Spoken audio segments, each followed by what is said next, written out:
Buenos días. Vamos a ver ahora todo lo que es fuente de financiamiento privado para proyectos de inversión en residuos sólidos, ¿no? Entonces, vamos a ver en dos partes este tema, ¿no? En la primera parte vamos a ver lo que es asociaciones público-privadas, desde el concepto general, el marco normativo y algunos números sobre APPs. Y en obras por impuesto vamos a darle un poquito más de énfasis, vamos a ver sus conceptos generales, qué estadísticas hay, qué normas hay, qué procedimientos hay y un ejemplo breve de cómo podría calcularse si un gobierno regional o algún distrito en particular que los hay tiene características como para poder financiar obras por impuestos, ¿no?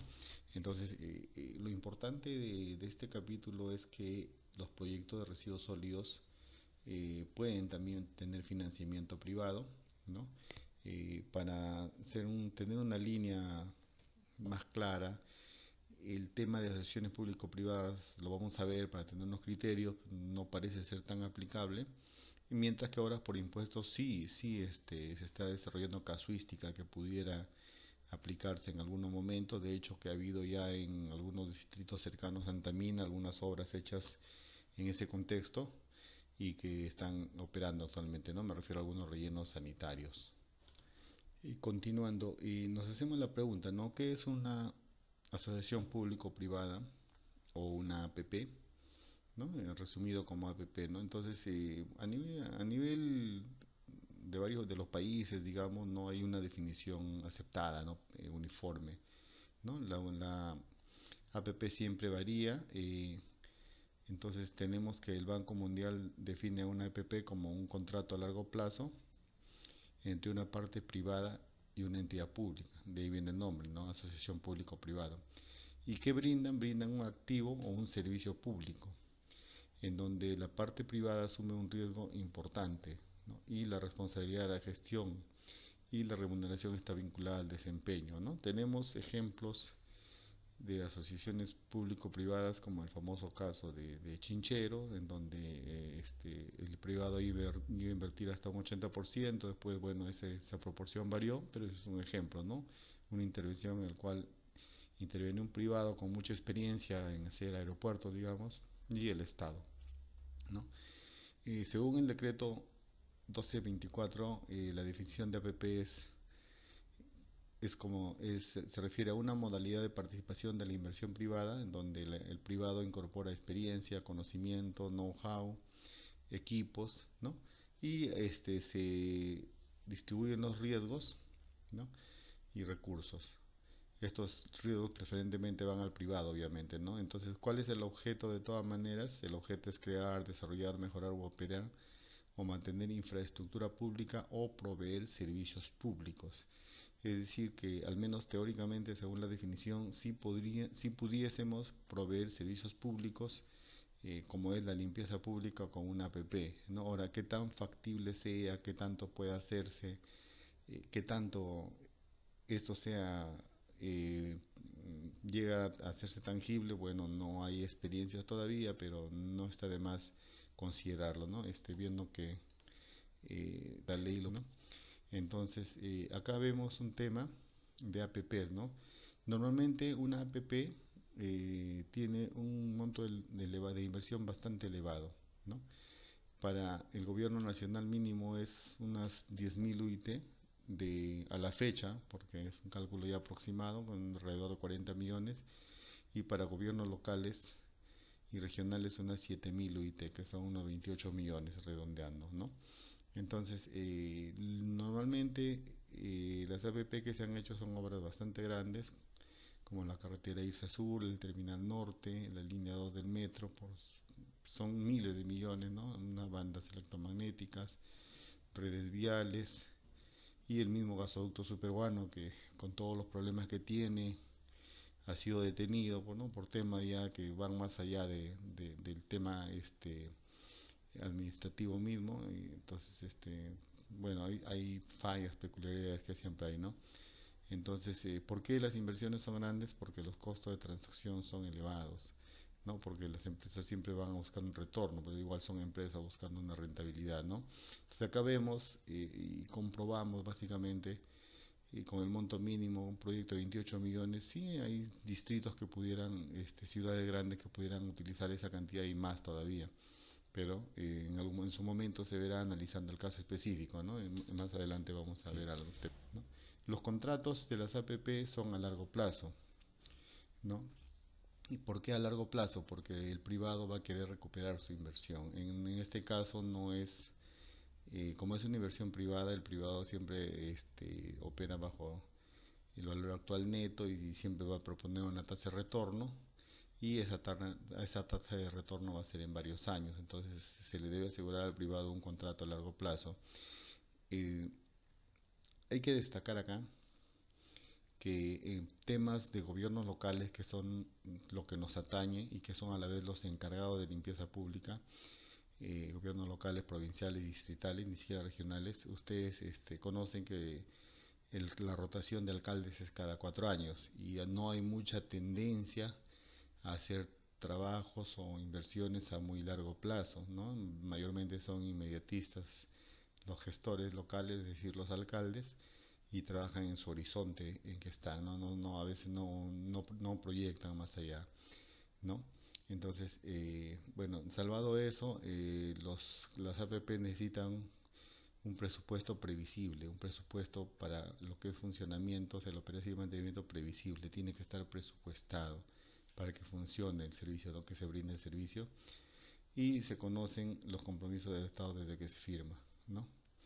Entonces, por ejemplo, tenemos unos números, ¿no? Entonces, hay una estimación que del 92 al 2005 se han perdido 718 millones de dólares porque se han deteriorado las carreteras. ¿Por qué se han deteriorado? Porque las obras de mantenimiento son parciales o son de mala calidad, ¿no?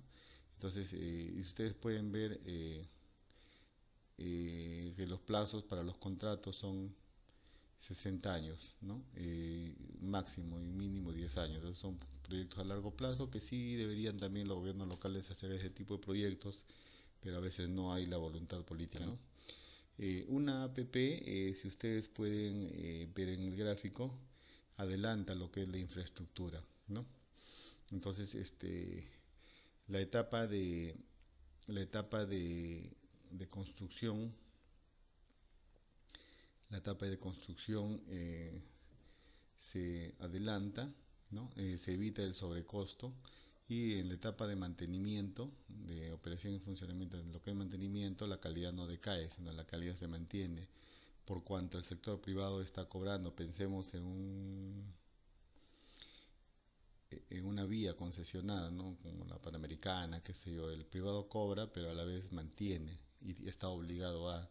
Por lo tanto, es una forma bastante práctica para el Estado de tener eh, una vía, por dar un ejemplo, o cualquier otro ente provisor de servicios a buena calidad, ¿no?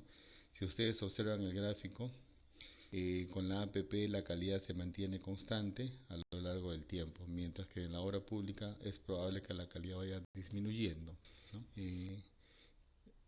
Entre otras características de la APP, de la Asociación Pública Privada, es que puede tener varias funciones del proyecto, ¿no? Puede ser el diseño, la construcción, el financiamiento y la operación y mantenimiento, ¿no? Entonces, si reflexionamos acá, si es que el que hace el diseño construye y financia, va a tener bastante interés en que los productos, ¿no? La provisión de servicios o los activos mismos sean buenos, porque ellos mismos lo van a operar y mantener. Por lo tanto, no van a descuidar ni van a escatimar esfuerzos en hacer buenos productos, ¿no? Y los servicios de igual manera, si los servicios están brindados con buena calidad, los pagos van a permitir un flujo de caja que le permita a la larga su retorno, ¿no? Entonces ellos, es como en el caso de un servicio concesionado, por ejemplo, tenemos el servicio de electricidad de Enel, ¿no? Hay cualquier falla, ellos corrigen realmente, uno, porque están cobrando, dejarían de cobrar, y dos, porque la gente se queja, ¿no? Entonces es un servicio concesionado que se asemeja, ¿no? Luego tenemos ciertos mecanismos de pagos que son varios, ¿no? Uno es porque el proyecto tenga ingresos, ¿no? Esto, por ejemplo, es típico en una carretera o en la concesión de la electricidad, ¿no? Entonces, el usuario, vía tarifas, asume el costo calculado por unidad de medida del sector privado que ha invertido, ¿no? Y en otros casos, el Estado puede pagar en lo que es cofinanciamiento, retribuyendo la inversión o si no retribuyendo para lo que es operación y mantenimiento, ¿no? Entonces eso hace que las APP se dividan hasta, ¿no?, en forma sencilla en cuatro tipos, ¿no? Una APP cofinanciada de origen estatal, una autofinanciada de origen estatal por el tema de financiamiento, y por el origen es una iniciativa privada cofinanciada, que sería la denominada IPC, y una iniciativa privada autofinanciada, ¿no? Normalmente al Estado le conviene pues las autofinanciadas, ¿no? Pero aunque no siempre hace así, el Estado en su rol subsidiario igual tiene que invertir muchas veces, ¿no? Los compromisos se generan para el Estado, ¿no? Hay compromisos firmes, que son obligaciones de pago de importes específicos o cuantificables y generados como contraprestación a lo previsto en el contrato. No existen pagos por obra, retribución por inversión, retribución por operación y mantenimiento. Y hay compromisos contingentes, ¿no? Que se dan en el momento, entonces en la contingencia, digamos, ¿no? Entonces hay obligaciones de pago potenciales y a veces ocurren eventos que corresponden a riesgo, entonces el Estado muchas veces genera digamos, un ingreso mínimo anual garantizado, que es a veces lo que ocurre en algunos, lo que ha ocurrido también en algunas concesiones de carreteras, ¿no? Entonces, si la carretera tiene poco flujo, hay un mínimo ingreso que el Estado debe asumir. Si tiene mucho flujo, ya la empresa tiene más riesgo, ¿no? Y los riesgos obviamente se distribuyen, ¿no? Entonces, normalmente el sector privado pone tecnología, pone inversión, pone su know-how para el negocio X, y el Estado pone básicamente terreno, ¿no? Y un tema de repente arqueológico, un poco de geología, etcétera, ¿no? Y tópicos o temas de fuerza mayor que pudieran ocurrir, expropiaciones. Pero básicamente el Estado hace lo que hace expropiación, ¿no? Cabe destacar acá que la expropiación es un proceso lento, requiere una ley y muchos proyectos se retrasan por eso, ¿no? Hay que tener también conciencia sobre eso, ¿no? Y el uso, el destino usual de lo que es APPs es para lo que es infraestructura y servicios, ¿no? Por ejemplo, nos pueden brindar servicio de agua, servicio de energía, servicio de salud, servicio de educación, infraestructura, ¿no? Entonces, como es para servicios, volvemos al tema de gestión de residuos sólidos. Pudiera ser que en alguna ciudad eh, se nos brinde servicio de residuos sólidos, ¿no? Así como se brinda agua y saneamiento, se podría brindar servicio de residuos sólidos, depende del administrador de la ciudad, es decir, depende del alcalde, ¿no? O sea, del gobierno provincial o del gobierno distrital que corresponde. En este caso tenemos esta lámina para ver el concepto mismo de infraestructura pública, ¿no? Los bienes del Estado pueden ser privados o públicos, es decir, de dominio privado o de dominio público. Solamente los que son de dominio público y destinados al uso público califican como infraestructura pública, ¿no? Es decir, un parque zonal, por ejemplo, se usa para el público, ¿no? Entonces podría ser una infraestructura pública. Se le puede concesionar, alguien lo administra, cobra, pero el público tiene derecho de uso, ¿no? En este caso tenemos algunas cosas que no son APP, como ejemplo, por ejemplo, la ejecución de una obra, pero que es para un sector, un ministerio, un contrato para comprar o vender terrenos del Estado, no es APP. Construir un local institucional para el ministerio, un hospital, lo que sea, solamente construirlo, no es APP, ¿no? Arrendar para usos privados tampoco, construir infraestructura estatal pero que es de dominio privado, por ejemplo, no se construye un laboratorio para una institución pero no es para uso público, no cabe acá, o permutar activos. Toda esta serie de cosas no son APP, ¿no? Luego tenemos algunos tópicos para desarrollar APPs, que es identificar los proyectos prioritarios con potencial de APP, una evaluación técnico-económica, ¿no? Elaboración de un informe para ver qué dificultades, qué trabas puede haber, ¿no? Acá y hacia adelante, ¿no? En forma prospectiva. Luego tenemos que la fase de estructuración, en donde se diseña y estructura el proyecto, se hacen las bases de acuerdo a las leyes de contrataciones del Estado peruano y normas vinculantes, y se elabora el proyecto de contrato y se coordina con las entidades que darán un visto al contrato, ¿no? Por ejemplo, si es una carretera tendrán que intervenir el MTC, si es una carretera metropolitana en la ciudad de Lima, la autoridad del transporte, etcétera, ¿no? Luego se abre el mercado del proyecto, o sea, se hacen las convocatorias, se reciben consultas, opiniones de las entidades vinculadas y se suscribe el contrato, ¿no? Con una versión final, ¿no? Luego se hace lo que es la ejecución contractual, que involucra el cierre financiero, ¿no? En este caso, el concepto de cierre financiero significa que el privado, la parte privada, consiga el financiamiento, ¿no? Normalmente va a la banca o a la banca internacional, se fija una tasa de que sea rentable y consigue el financiamiento. Entonces, determinado cierre financiero, y luego ya procede a administrar el contrato la APP, el titular, y supervisa el contrato un regulador o supervisor, ¿no? Si es una carretera, o Citran, de repente el organismo de transportes, qué sé yo, ¿no? Y siempre hay posibilidad de hacer adendas por los imprevistos que surgen en los proyectos de esta magnitud. Siempre puede haber previstos, ¿no? Y el marco legal de la EPP, hasta donde hemos dado la revisión, es el decreto legislativo base 1224, el 410, el 077, el decreto supremo, la RM 167, la RD 002, ¿no? Alguna de ellas ya han cambiado, se verán más adelante, ¿no? La RD 004 y la RD 005, ¿no? Entonces, esto es en cuanto se refiere a PP, las normas cambian, ustedes saben, en algún momento se actualizan, ¿no? Y este contexto es ahora como a modo de ejemplo. Más adelante, si ustedes en algún momento quieren desarrollar algún proyecto de residuos sólidos bajo esta norma, tienen que ver básicamente proyectos mínimo de 27 millones, significa ciudades grandes, y tendrán que verlo pues, con detalle. Entonces, pasamos ahora a un proceso que es un poco más cercano a lo que es la gestión de residuos sólidos. Es decir, son mecanismos que se están ahora mismo en este momento, revisando para ver la factibilidad de ejecutar algunos proyectos integrales de residuos sólidos, de gestión de residuos sólidos, mediante obras por impuestos, ¿no? Entonces, lo que debemos conocer previamente, ¿no? Como un antecedente para esto, es que los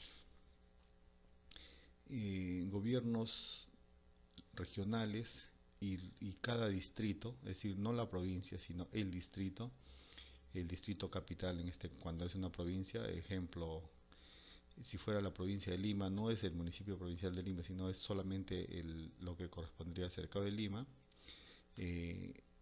recibe una cantidad que se llama certificado de inversión pública para gobiernos locales o gobiernos regionales, ¿no? Entonces, bien, ¿qué es obras por impuestos, no? Se define obras por impuestos como un mecanismo que le permite a una empresa privada, cualquiera, financiar y ejecutar un proyecto de inversión pública, ¿no? ¿A título de qué? O sea, ¿para qué financian y ejecutan? A título de impuesto a la renta de tercera categoría. Es decir, nosotros sabemos que la empresa privada paga impuesto a la renta, ¿no? De lo que es tercera categoría. Bueno, las categorías de impuestos, primera, segunda, tercera, cuarta, quinta, de ellos la que corresponde al empresariado, a la empresa privada, es la tercera, ¿no? La cuarta y quinta es para personas y así, pero lo que va a hacer una empresa es que va a pagar parte de su impuesto a la renta en forma directa, ¿no? Y la idea de obras por impuesto es que la empresa, con la eficiencia que tiene y con los recursos que tiene, ejecute en alguna zona del país donde haya las condiciones adecuadas una obra, y luego eso lo pague como su impuesto a la renta, ¿no? Entonces los pasos que vemos brevemente son identificar el proyecto, ¿no? Eh, Ese proyecto tiene que ser un proyecto de inversión pública, tiene que ser viable, ¿no? Tiene que ser viable, declararse viable. Eh, Tiene que informar la Contraloría, ¿no? Especialmente para ver el tema del sostenimiento. Hay un proceso de selección, hay una firma de contrato entre la empresa. La empresa formula el expediente técnico, lo modifica, ejecuta y supervisa la obra. Luego culmina y entrega la obra. Estamos viendo algo muy breve. Y posteriormente emite el CIPREL, ¿no? Que es el certificado de de inversión para el gobierno regional, para los gobiernos regionales y locales, ¿no? Es decir, el certificado que le permite a la empresa presentar esto ante la SUNAT y decir, mira, SUNAT, te pago mi impuesto con este certificado, ¿no? Que es debido a que ya hizo el gasto en la obra, ¿no? Entonces la SUNAT recibe un papel, un documento, pero se ha avanzado en la ejecución de la obra, ¿no? La idea es acelerar el proceso de ejecución de obras de infraestructura, de servicios, para poder darle el beneficio anticipado a la población, un poco lo que se quiere, ¿no? ¿Qué beneficios tiene una empresa privada? Ya vemos una zona minera, ¿no? Antamina, digamos, por poner un ejemplo, podría ser Yanacocha, no sé, Bambas, qué sé yo. Entonces, como la empresa ejecuta la obra, ante el imaginario popular, ellos son los que hacen la obra. De hecho, que se está haciendo con sus recursos, ¿no? Que a la final les va a ir al Estado. Va a ser son sus recursos que tenía que pagar el Estado, pero ya la empresa lo está haciendo. Por lo tanto, está beneficiándose, ¿no? Las obras se aceleran, es decir, si hay un colegio para hacer, digamos así, en vez de que pasen 2 años para que lo haga el Estado, la empresa privada lo puede hacer en medio año. Entonces, ya está obteniendo un beneficio la sociedad local, ¿no? Todo lo que es responsabilidad social, etcétera, también se puede manejar bien con ese tema, ¿no? ¿Cómo participa el gobierno nacional? Adelanta recursos ordinarios que se descuentan después, ¿no? Y se pueden ejecutar proyectos de inversión en diferentes sectores: saneamiento, salud, educación, turismo, ¿no? Etcétera, ¿no? Entonces, dentro de saneamiento tenemos también los proyectos de residuos sólidos, ¿no? Entonces, y los gobiernos regionales, locales, y no olvidemos que en lo que es obras por impuestos también participan las universidades públicas. Es decir, una universidad pública puede lograr que le hagan un laboratorio completo con cargo a recursos que tiene y pagarlo en partes hacia adelante, ¿no? No es una donación, que quede claro, no es que al municipio o a la universidad se le va a donar 200.000 o 500.000 o 2 millones de soles, no, lo van a pagar, pero lo van a pagar a futuro, ¿no? ¿Por qué no es una donación? Porque es un equivalente a un préstamo a largo plazo, sin intereses, pero con la beneficio de que el activo que se genere, digamos un servicio de limpieza pública, está hecho y ya brinda servicio. Del momento que brinda servicio, la población está beneficiándose, ¿no? Eso es un poco la idea que se tiene, ¿no? De esta manera se agilizan los proyectos de inversión y se liberan recursos técnicos, ¿no? Es decir, si yo tengo algunos técnicos, ingenieros, que en vez de que me hagan este colegio, puedo destinar que me hagan una pequeña obra, una obra de saneamiento, qué sé yo, porque el personal en ese caso tampoco nunca hay mucho, ¿no? Bien.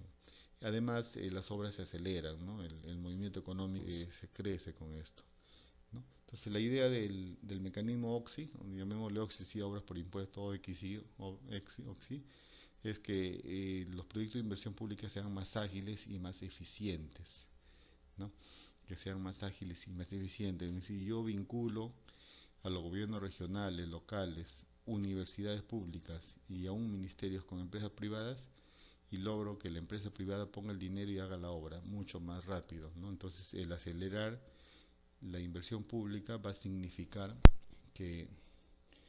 significar que se genere, que se mueva más el dinero, ¿no? Al moverse más el dinero ocurren dos cosas: uno, que el poblador recibe el beneficio del servicio, como si fuera en este caso el servicio de limpieza pública, más aún si fuera un servicio de saneamiento, y a la vez la economía se dinamiza porque el dinero se movió rápidamente, ¿no? Con la eficiencia que tiene el sector privado, que más rápido que el sector público, ¿no? Y las obras por impuestos tienen la priorización, ¿no? Como fases los actos previos o preliminares, la selección, la ejecución, y una vez que se da la ejecución, se da la conformidad, se emite el certificado del gobierno regional o del gobierno local, etcétera, para que el privado que gastó su plata, que invirtió haciendo una obra, pague sus impuestos. No solamente le sirve para pagar impuestos y solamente hasta un 30%, ¿no? Entonces, acá lo vemos, ¿no? Acá lo vemos en esta lámina, ¿no? Las empresas privadas ejecutan las obras y recuperan su inversión mediante los cipreles, ¿no? Y los cipreles son como si fueran cheques, y con eso se hace pago a cuentas y de regularización de lo que es el impuesto a la renta, o sea, el impuesto de tercera categoría, hasta un monto máximo del impuesto a la renta que se declara, pues estamos hablando del ejercicio fiscal anterior, ¿no? Nosotros trabajamos siempre en renta anual con la renta del ejercicio fiscal anterior, o sea, del año anterior, ¿no? En lo que es universidades, gobierno regional y gobierno locales, el Tesoro Público le descuenta hasta el 30% de sus transferencias futuras y le descuenta el 100% del costo de la obra hasta que se recuperen los montos, ¿no? Es decir, tengamos en cuenta que este es un préstamo, ¿no? Que quede claro, esto no es una donación, esto no significa que el Estado te va a dar 1 millón o 2 o 5 millones o 10 millones, en especial a los gobiernos locales que hacen proyectos de residuos sólidos. Esto no es como ir a un ministerio y decir ejecútame mi obra, esto es un préstamo. La empresa privada lo hace y la empresa privada utiliza los cheques que se le dan, los cipreles, para pagar a la SUNAT. Entonces, ¿cómo se cobra el Estado? Como el préstamo, con descuentos, ¿no? de sus futuras transferencias. ¿Cuál es la ventaja de que el préstamo es a tasa cero? ¿Cuál es la otra ventaja? Que la gente recibe el servicio en el año cero. Ya no espera 2, 3 años o 4 años, sino recibe el servicio.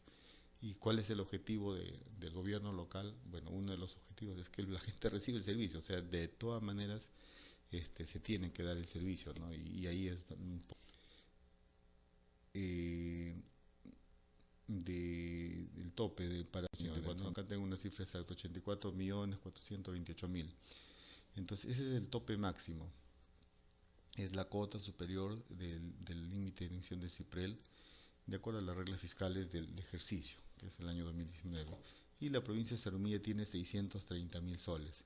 Ustedes comprenderán que si la provincia de Sarumilla quiere hacer un proyecto de 10 millones, con sus 600.000 soles no va a hacer nada, ¿no? Nunca va a hacer nada, ¿no?